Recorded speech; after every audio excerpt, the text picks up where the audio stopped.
Muchas gracias, senador presidente, compañeras y compañeros senadores. Vengo a fundamentar mi voto en contra del proyecto de decreto que reforma y adiciona diversas disposiciones en materia de terrorismo en nuestra legislación a partir de las siguientes consideraciones. Primero, en los últimos años en nuestro país ha habido un cambio profundo en la concepción sobre la seguridad pública, la seguridad interior y la seguridad nacional. Durante los años de la Guerra Fría,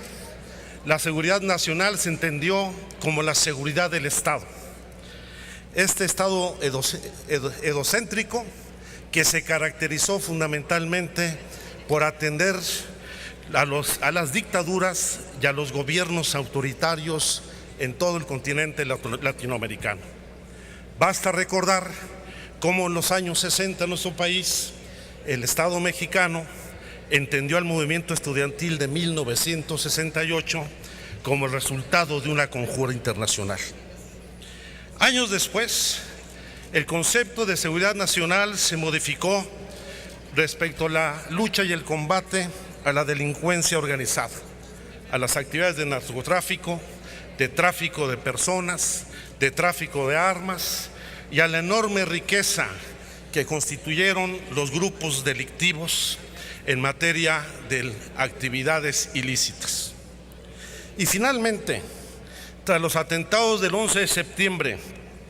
del 2001 en los Estados Unidos, la seguridad nacional se ha venido entendiendo ya en nuestro país como parte de la lucha contra el terrorismo. Hay que recordar y reconocer que tras los atentados a las Torres Gemelas en Nueva York, los Estados Unidos promovieron un conjunto de reformas jurídicas en los ordenamientos internacionales que dieron lugar a figuras como la Ley Patriota, que bajo la influencia de autores como Jacobs, o el concepto de derecho penal del enemigo, donde se parte del principio de la presunción de culpabilidad sin que medie juicio del acusado, ha dado lugar a una nueva doctrina de seguridad, así como a la concepción de que las sociedades en nuestro mundo están sometidas al riesgo y ello ha influido negativamente en los marcos normativos de América Latina y hoy en nuestro país. De aprobarse hoy este dictamen en sus términos, se promoverá la estrategia de dominación geopolítica y de contención de los Estados Unidos, el mayor estado terrorista del mundo. Y esto generará un ambiente crítico que por medio de las legislaciones de emergencia penal como las que estamos discutiendo, han encubierto nuevas formas de autoritarismo que alteran las reglas ordinarias penales y las garantías constitucionales que permiten la violación de los derechos humanos y las garantías de los ciudadanos. Bajo esta concepción, el objeto de amenaza de seguridad nacional se desplaza hacia conductas delictivas que pueden estar asociadas al descontento social y no necesariamente a una concepción de terrorismo. Por otro lado, los intentos a nivel internacional para legislar en materia de financiamiento al terrorismo provienen de dos influencias principalmente. Primero, de la acción del gobierno de los Estados Unidos, que impuso en 2011 el proyecto de ley penal de delitos de terrorismo y financiación del terrorismo en Arabia Saudita, y posteriormente del equipo especial sobre la ejecución de la lucha contra el terrorismo, integrado por el Fondo Monetario Internacional, la Oficina de las Naciones Unidas contra las Drogas, el Banco Mundial, así como el Interpol, el Grupo Egmont y Gafi, como aquí se ha señalado, entre otros asuntos. Si bien debemos reconocer que la legislación en materia de terrorismo tiene graves ausencias todavía en nuestra legislación, También se debe reconocer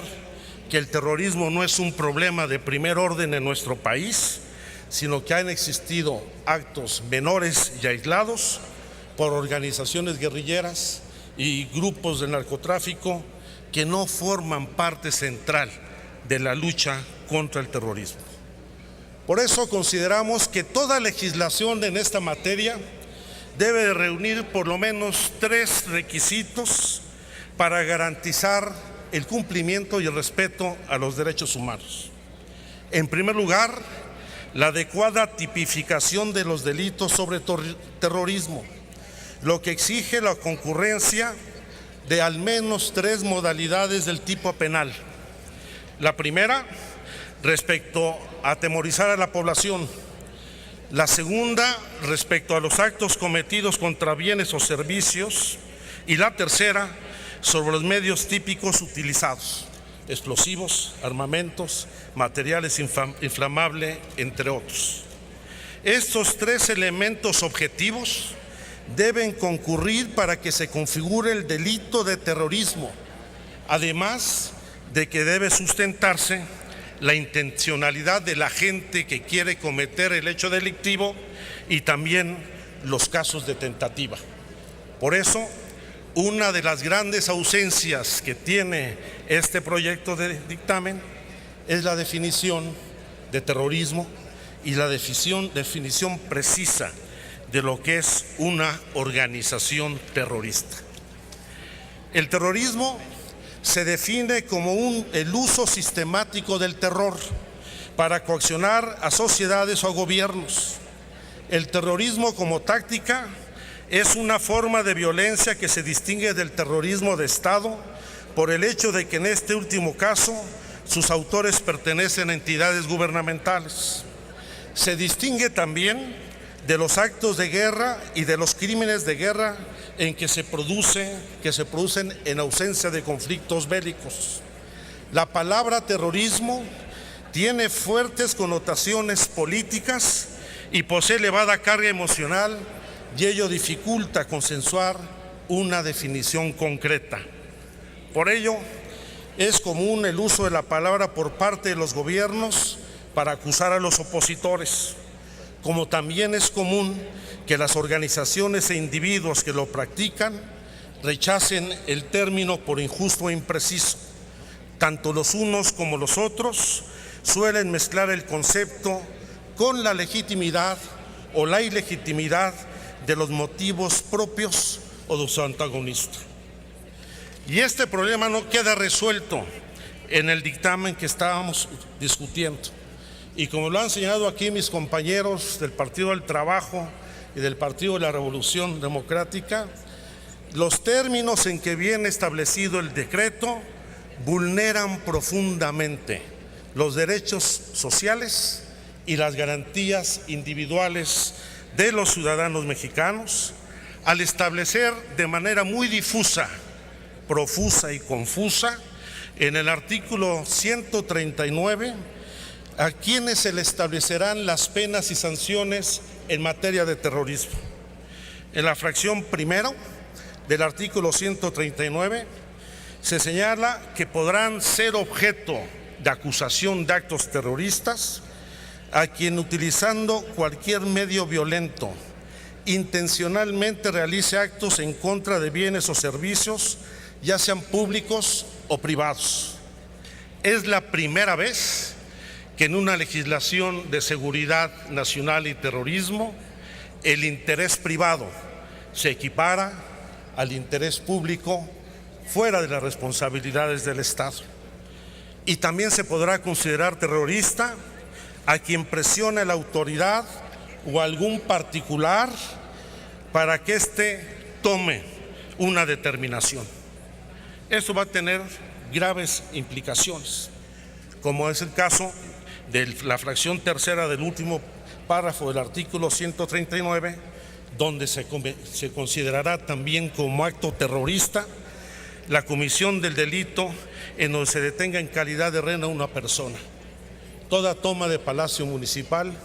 toda protesta ante oficina pública en este país, al igual que lo fue el delito de disolución social en los años 50 y 60 va a ser considerado como un terrorista y no como un luchador social. La modificación al artículo 139 del Código Penal Federal establece como un acto terrorista cuando se presiona a un particular a obligarle una determinación, lo que resulta complejo al considerar como bien tutelado a aquellos que están en la esfera jurídica de particulares, lo que puede generar un error, concluyo, señor presidente, un error en su aplicación en perjuicio de las organizaciones sociales, pues se criminaliza la protesta social. Pongo un ejemplo para concluir. Es el caso de la lucha sindical, ya que cualquier organización sindical que realice una huelga o un paro o cualquier acción de protesta, esas acciones podrán catalogarse como violentas, que afectan a bienes o servicios privados, que pueden decirse que generan alarma, temor o terror, elementos que son subjetivos, o también se pueden considerar como un acto para presionar al particular y obligarlo a que tome una determinación. Esta reforma, tal y como está planteada, puede ser utilizada para satisfacer intereses de particulares en perjuicio de la sociedad y más aún de organizaciones sociales cuyo único objetivo es luchar por sus derechos, por lo que este tipo penal no debe ser aprobado hasta en tanto no quede bien definido, a fin de que no se llegue a generar dudas y discrecionalidad, los vacíos legales que permitan que se confundan la lucha social con un acto delictivo como el terrorismo. Son muchos los elementos que podemos adicionar a esta discusión, que contravienen incluso ordenamientos internacionales como la propia Convención Interamericana contra el Terrorismo, donde en el centro de la preocupación de esta convención, si bien es garantizar la seguridad nacional, es atender en lo fundamental la seguridad humana, los derechos humanos y las garantías de los ciudadanos en el mundo. Por su atención, muchas gracias. Gracias, senador.